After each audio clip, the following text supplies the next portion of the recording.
All right, let me pull everybody up.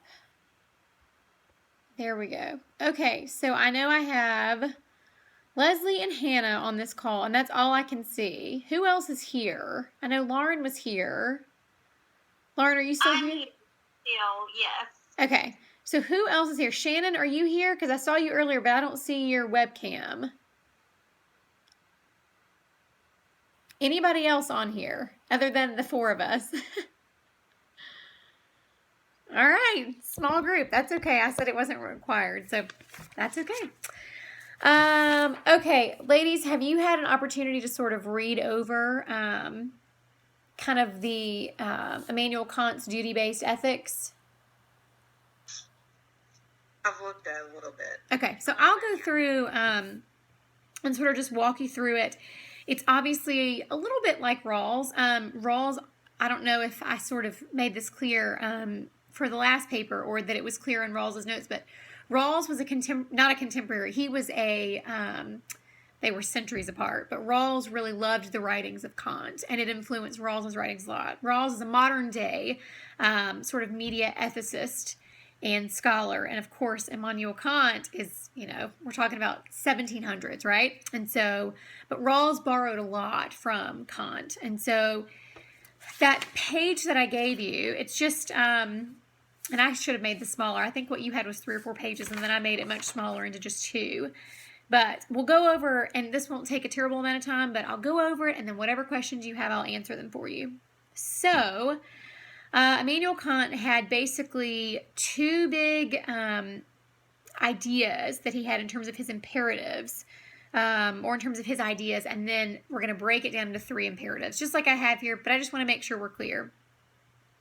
So the first one is that he argues that a categorical imperative is something that is a supreme principle, that is an ethical principle that we should all be able to follow in life. In other words, if you want to create a categorical imperative, but you don't believe that you can, and he calls it a maxim actually, and if you don't believe that you can actually follow it yourself, then it's not a categorical imperative. So the example that my sort of handout gives is do not plagiarize. If you or if others believe that other people should be held to the standard, but they shouldn't be, well, then that's not a good categorical imperative. Does that make sense? So it has to be something that people adhere to, that morally we can say, this is something that's for the good of all humanity, okay? And ethically, I should adhere to this, okay? So first and foremost, it should be a maxim created that all can follow, okay? And then secondly, a big part of his argument, before we break it down into the 3 specific things, is that it's sort of a little bit golden rule-ish. Kant argues that that humanity should be superior in your ethical decision-making, and that, and I'm quoting here, act so as to treat humanity and oneself and others only as an end to itself, never as merely a means. And so he says, essentially, that in your ethical decision making, you should treat all people in the ways that you want to be treated.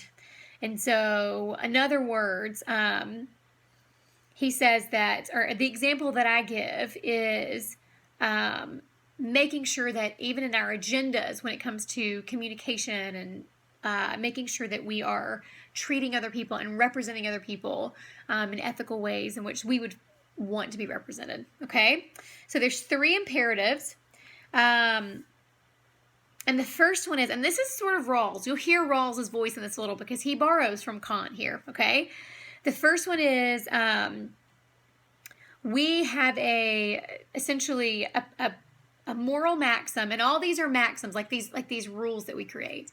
A moral maxim essentially must be disconnected from sort of you and your own personal sort of beliefs. It should be something that's, again, more applicable universally, which kind of sounds like Rawls, right? When Rawls says you need to drop your veil of ignorance and you need to put on the veil of ignorance and sort of forget who you are in the situation and just consider if you didn't come to the table with all of your characteristics, right? So they're kind of similar there.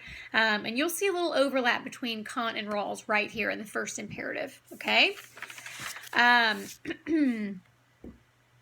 The second one is that, and again, I sort of read this a minute ago, is that every rational action is not just considered a principle but an end. Again, this is where it is we want to morally treat others well. And again, what I just told you a second ago is sort of an overview of these 3 maxims. So the second one is making sure that we are treating others well, that we are pursuing an end well. And I have an example here that I've put in this piece.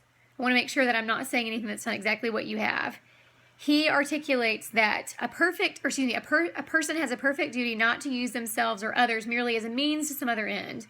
For example, someone who owns slaves would be asserting a moral right to own a slave by asserting their rights over another person. However, this reasoning violates the categorical imperative because it denies the basis for free rational action and disregards the person as an ends to himself. So Kant says you can't deny humanity, right? You can't separate this person as a rational, free acting being.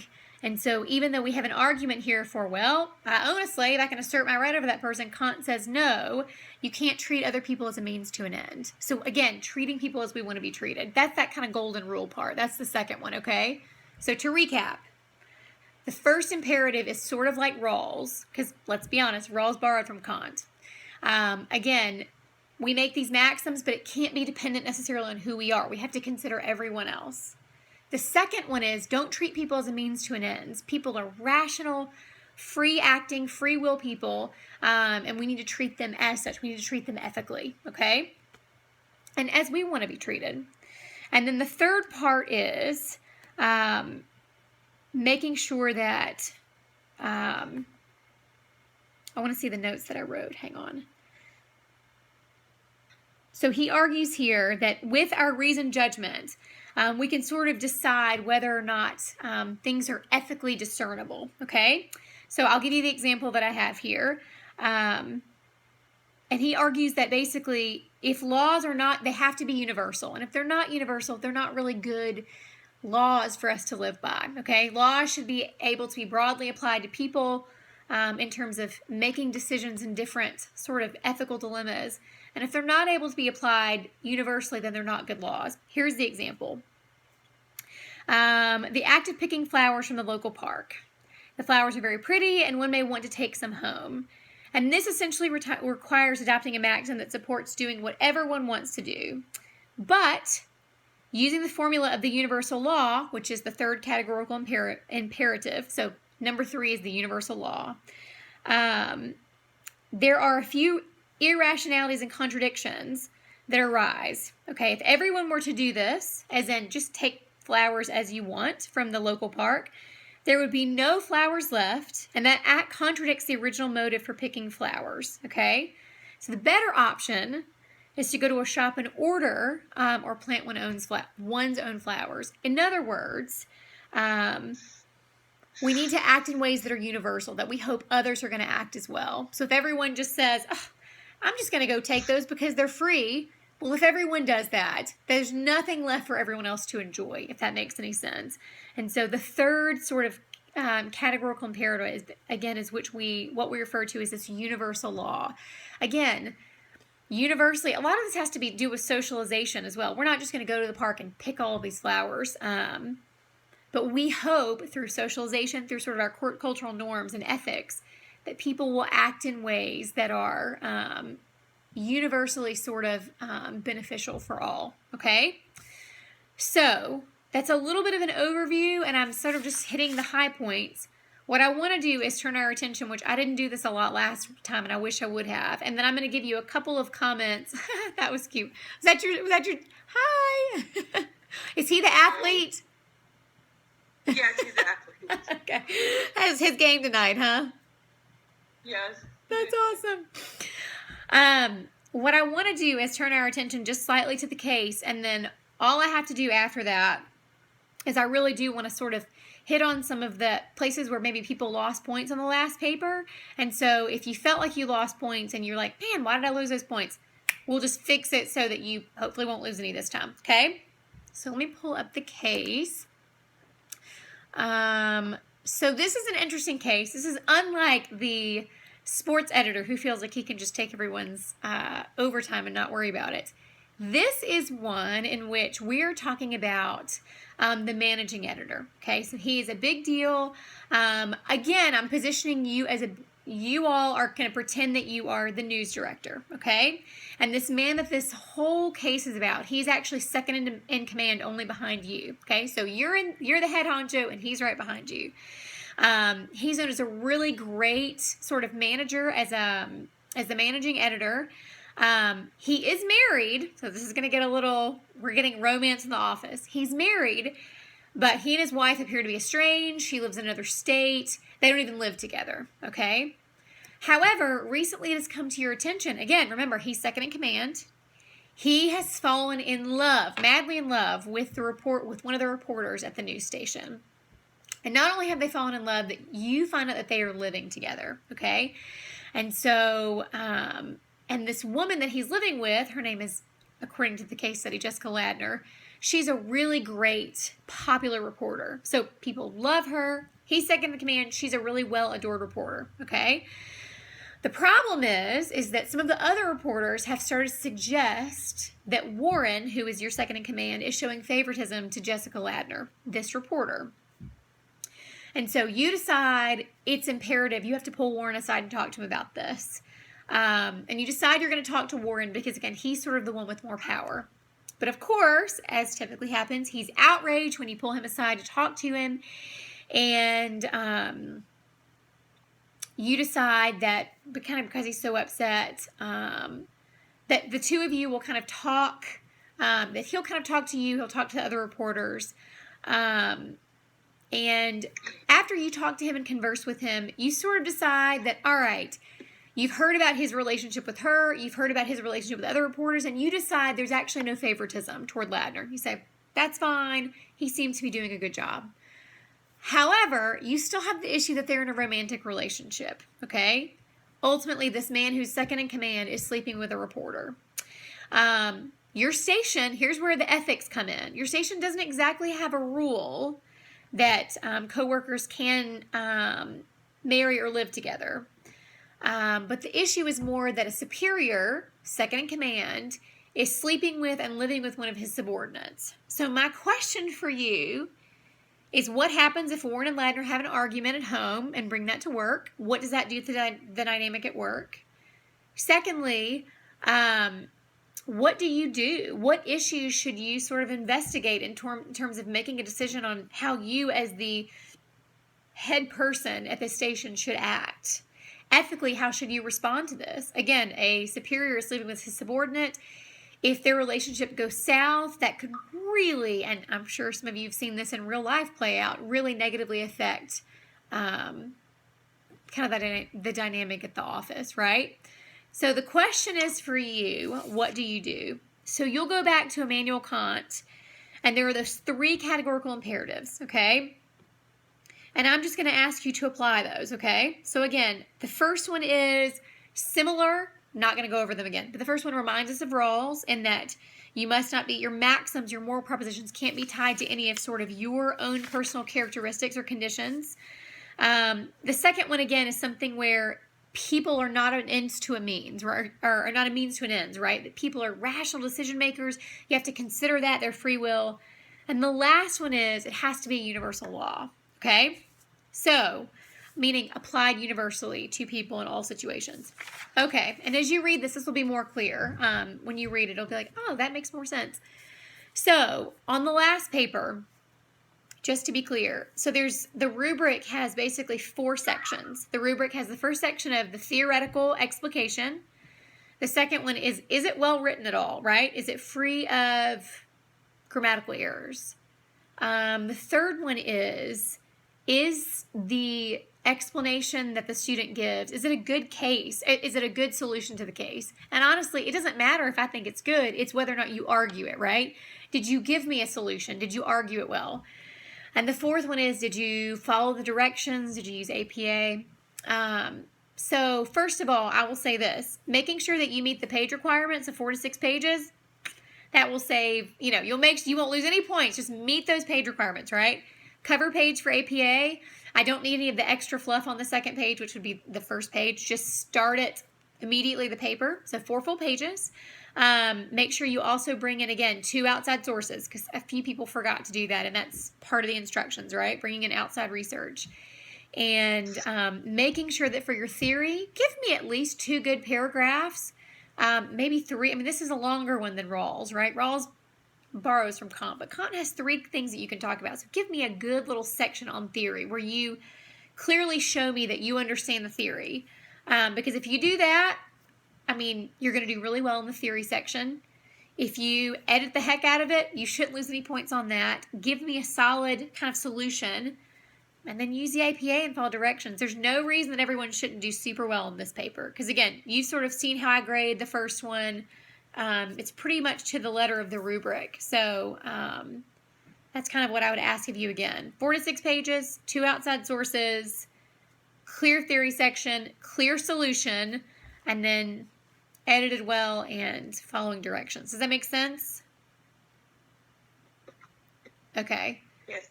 All right. Good. So what questions do you have? And if you have a question maybe about how I graded your last paper, I'm happy to answer.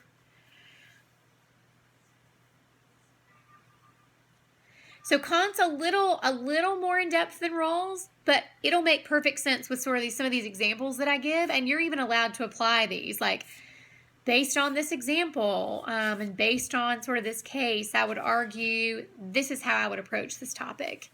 And like I said, Kant and Rawls are not contemporaries by any means. They were centuries apart, but Rawls was a student of Kant's, and studied his works, and that's how he sort of came to his veil of ignorance, particularly regarding the first categorical imperative. They're very similar in that way. So I'm having problems understanding the first imperative. I know okay. I need a little bit more explanation. Yes. All right. But Is it okay. clear to me the other 2 are? The first one is not as clear? No. Okay. That's good. Here's why that's good, because that's so much more like Rawls, okay? So honestly, let me look at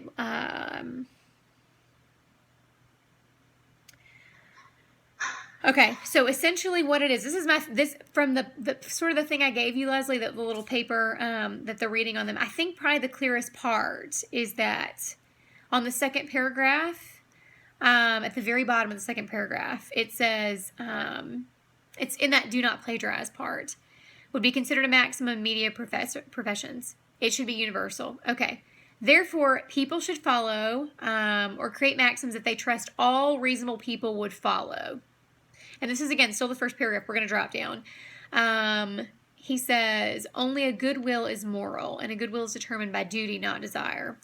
So if we jump down to this first categorical imperative, I think that reflects that paragraph that I just sort of read. So we have imperfect duties, but they need to be based more on duties rather than desires, okay? And essentially, a moral maxim, we can't sort of enact this moral maxim or this ethical code that results in some logical contradiction. So in other words, if I argue, again, the whole do not plagiarize thing, if I say do not plagiarize, and yet I do, I'm creating a contradiction in myself. If I tell my coworkers to act in a certain way and I don't, that's a logical contradiction. We need to be sort of, the first formula of the imperative is really, really, really similar to the golden rule. And I have that written, sort of the last paragraph on that. Y'all's pages are different than mine. I made mine smaller. But it talks about do not impose on others what you would not wish for yourself. And so that's kind of the golden rule part. And that's where it's super easy in terms of it's similar to Rawls. So Rawls says get rid of who you are, put on this veil, try to see the world from other people's perspective. That's exactly what this is. It's like you don't want to treat people how you would not want to be treated. So if there's a maxim about do not plagiarizing, then you yourself should not plagiarize, or you yourself should not be stealing ideas from someone if we think that that's a universal maxim, okay? So honestly, the first one is far more kind of sort of like this golden rule and sort of more likened to Rawls than anything else. Does that make any sense? It just seems like 1 and 2 are similar, but they are similar. And that's honestly, that's fine with me. They're kind of splitting hairs. And so the second one is different in that you're not supposed to impose on other people's free will, right? Like, I shouldn't do things that are going to hamper you from being able to act as this, like, rational human being that is capable of making her decisions. I shouldn't be doing something that's imposing on you the ability to sort of have a free will. Does that make sense? So the first one's golden rule. Second one is more human beings are free will, rational actors. I should never do anything ethically. Let's see. Every rational action should be considered a principle, but not to an end. Where's that example that I have? This is the best way to explain it. Oh, yeah, the slaves example. The reasoning violates the categorical imperative. It denies the basis for free rational action, which I know that's an extreme example. Obviously, owning a slave, that violates their free rational imperative. But even putting, in the workplace, restricting someone so much that they can't necessarily act in their own way. And this is where it comes in the ethics of this, because this is going to be a workplace. This is a fun one and a little bit more complicated than the last one, because I'm asking you to,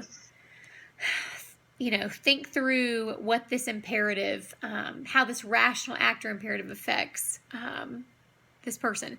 The first one's actually easier to apply. The second one, I think, is going to be a little more difficult, but that's okay.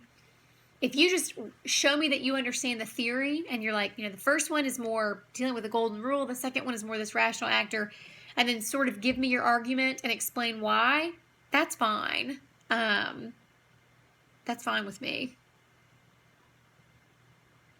I mean, Kant is really big just about not treating another person as a means to an end, not using a person, right? Not using them and then discarding them. So a means to an end is using them for what you can get out of them.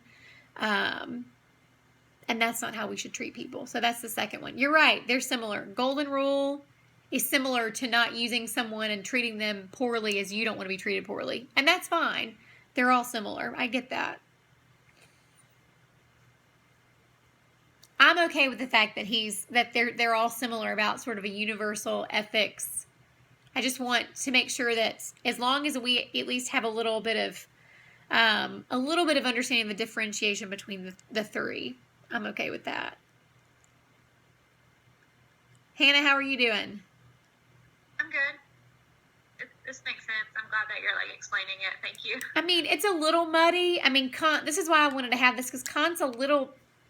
This is why we do the Rawls paper first. Rawls is a little easier to kind of slip into. Kant's a little more muddy, but he's very philosophical. Obviously, he was a philosopher, but at the same time, I love his stance on things because it's golden rule. Don't treat people as a means to an end. Think of them as rational people who you should not manipulate. And then, of course, the last one is thinking of these as, would my ethical standards apply universally? Would it be applicable to all people? And if not, then it's not a good ethical standard. So, thinking of sort of the example of applying this, and I'll say with this third one, and of course the golden rule and all of those things, thinking of how things you want to think through in this paper, how would the other reporters feel, right?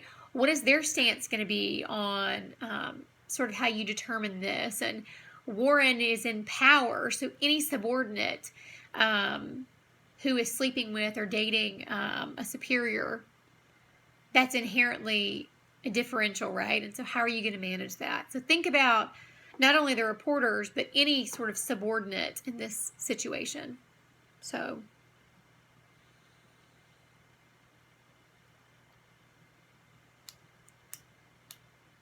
what I know this is for the record, in my opinion, this is the hardest assignment I have you do all semester. And I won't beat a dead horse, but I do think this one, it's not harder. It's just there's just more to think about than the Rawls one, and that's fine. So are there any questions that I can answer for you while you have me? And of course, you can always email me. I have no problems with that. I try to get back to you pretty quickly. What questions do you have while I'm here? Or do you have questions about the case, like you want to bounce off?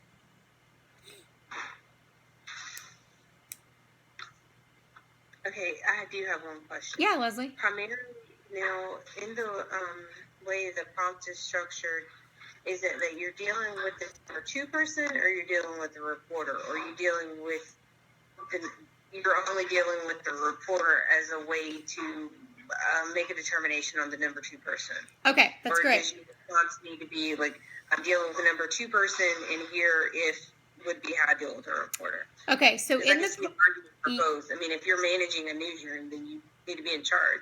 Absolutely. So the way I have it listed right now is that you have had a conversation with Warren, who's the second in command. You have not had a conversation with the reporter. You've held off on that. So you are willing, you're able to do whatever you want. This is primarily, first and foremost, how are you going to deal with him? Because he's a superior in a position of power over someone that's like power over her professionally, and yet they're romantically involved. What influence might that have on the newsroom? But you're welcome to figure out, like, write about her as well, because in my opinion, she's in a bit of a vulnerable position, even though she's very popular as a reporter, and she's well established, she's still dating someone who, again, is a superior who could potentially jeopardize her position if something went awry personally for them. So primarily, I want you to deal with Warren, but you are welcome to deal with her, in fact, as well. In fact, I hope that you will. I think, though, because he is like the bigger fish, you have to start with him and figure out how you're going to approach this whole lack of a policy for dating in the newsroom. So starting with him and then trickling down to her. Does that make sense? Mm-hmm. So thank you. Please address both of them. But I would say he is the bigger fish to fry because he's literally the second in command, and his actions can really affect her professionally. So anything else? I have a question. This is Lauren. Hey, Lauren. Is there a concern? So we are taking the role of the person in command. Is there any sort of board or any other, any other authority that we report to? That's a great question. As far as this is concerned, you are in command. Sort of like with the last one, you were the overarching editor and the sports editor was underneath you. You're in charge of this newsroom, and there are policies. You are the one in charge who decides policies. You decide a lot of things. So do you obviously, everyone who is in charge of a news, they of course report to some greater person, but for the purposes of this, I haven't included that. So I'm just wanting to know, and by the way, for the record, if like a parent company that you report to or the greater conglomerate, if you're wanting to include something like that, like maybe they have policies, that's fine too. I don't really want it to be, a lot of this is you taking this case and running with it and sort of arguing what you want to argue. But at the moment, I don't have any specifications for that. But if there's something you want to address with that, by all means, please do. And, is there a concern that, if this, news television stations tend to be sort of a staple in the community, and since this is a situation that many would consider morally wrong, right? If this is exposed that, he is married and living with a reporter, is there a concern that, as the leader of this organization, this becomes public? Well, here's the thing. Since you've recently discovered this, and I would say it's more of a concern of a crisis for the station's image, right? So that's something that you want to consider too. That's a great question. If this were to come out, or if something were to go down terribly and she quit and it was a big public stink, that's an issue that you have to deal with, right? This is why you You, as the manager of the newsroom, you're trying to be proactive now, because what you just said is a possible, or what you are alluding to is a major possibility. It could be trouble on your hands in 2 months. You see what I mean? So that's a great question, and that's absolutely something you should consider for the health of the organization as well. Okay, thank you. You're so welcome. Well, if there are no other questions, if there are, I'll totally answer them. If there are no other questions, I will post this recording from my phone, because I don't think it recorded on here, and that's okay. And please, please, please, if you ladies or anybody else who's watching this, if you have a question as you start writing, just shoot me an email. I should be, quick to get back to you in the next few days, because I know this will be due on Sunday. So if you have any issues or any questions, let me know. And this is our last really big assignment. We have another test, and then I think 2 more discussion boards. So this is sort of the last really big one. And then you'll have a big another 100-point test. So do well on this, and let me know if you have any questions. And yeah, we're over the halfway point, which is great. Really exciting. So let me know if you have any other questions, and I'm happy to answer. Thank you. You're welcome. Have a good night, everybody. Thank you so much. Bye. Bye.